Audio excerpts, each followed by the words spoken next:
ধলপুৰ গাঁও পঞ্চায়তৰ 4 নং ৱাৰ্ডৰ ৱাৰ্ড সদস্য ইৰাণী বৰুৱা বনিয়াই চশমাৰ চিনত প্ৰতিদ্বন্দ্বিতা আগবঢ়াইছে। এগৰাকী শিক্ষিতা মহিলা এইবাৰ নিৰ্বাচনত অৱতীৰ্ণ হৈছে। প্ৰাৰ্থীগৰাকীৰ দৃঢ় বিশ্বাস যে এইবাৰ নিৰ্বাচনত বিপুল ভোটত ৰাইজে জয়যুক্ত কৰাব। বিশেষকৈ প্ৰাৰ্থীগৰাকী ধলপুৰ পঞ্চায়তৰ 4 নং ৱাৰ্ডতে জন্ম আৰু বিবাহো সেই একে ৱাৰ্ডতে হোৱাৰ পৰিপ্ৰেক্ষিতত জয়ী নিশ্চিত বুলি মন্তব্য কৰে পৰিয়ালবৰ্গই। বিশেষকৈ ইৰাণী জন্মগ্ৰহণ কৰা বৰুৱা পৰিয়ালটোৰ 4 নং ৱাৰ্ডটোত ভোটাৰৰ সংখ্যা অধিক আৰু এইবাৰ পৰিয়ালটো উঠি পৰি লাগিছে ইৰাণীক জয় কৰিবৰ বাবে। আজি এক বিশেষ দৃশ্য দেখা পোৱা গ'ল। যুঁজ এখন হ'ব বাপু, যুঁজ এখন হ'ব।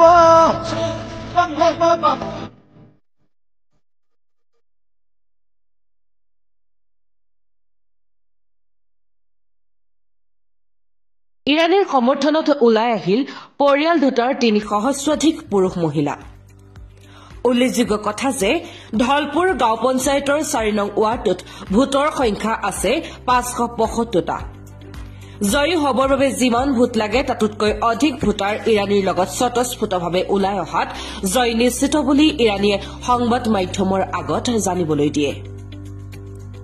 ইৰাণীৰ ৰাইজৰ ওচৰত অনুৰোধ চশমাৰ চিহ্নত ভোট দি বিপুল ভোটত জয় কৰোৱাৰ। News report UA news.